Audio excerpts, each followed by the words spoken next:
The empty bowl. How Buddha taught the power of letting go one day. Buddha and his disciples were traveling from one village to another. It was noon and the sun was scorching.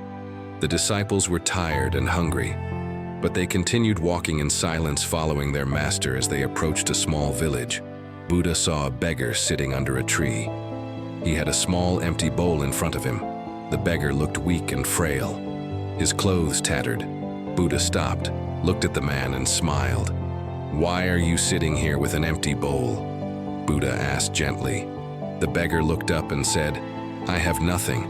I wait here every day hoping someone will fill my bowl with food, but today no one has given me anything." Buddha nodded and sat beside him. His disciples gathered around, curious about what their master would do. Buddha picked up the empty bowl and examined it. Then he said, "Tell me, what do you see in this bowl?" The beggar replied, "Nothing. It is empty." Buddha smiled. "Exactly. It is empty, yet it has the potential to be filled with anything: water, rice, or even gold. But if it were already full, could we put anything else in it?" The beggar shook his head. "No, master. If it is already full, nothing else can enter." Buddha nodded. "This bowl is like our mind and heart. If we hold on to the past, our pain, our regrets, our anger, our hearts remain full of unnecessary burdens.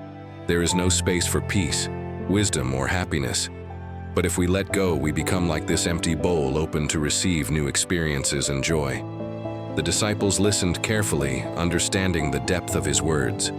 Then Buddha turned to the beggar and said, "You believe you have nothing, but in truth you have the most valuable thing.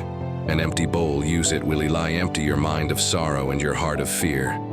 Then, like this bowl, you will be ready to receive all the blessings life has to offer." The beggar's eyes filled with tears.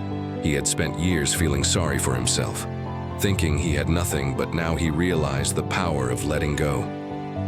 Buddha stood up, placed a bowl back in front of the beggar, and continued on his journey with his disciples. As they walked away, the beggar sat still, staring at the empty bowl, not with despair, but with a new understanding. From that day forward, he was no longer just a beggar. He was a man who had learned the greatest lesson of all: the power of an empty mind and an open heart.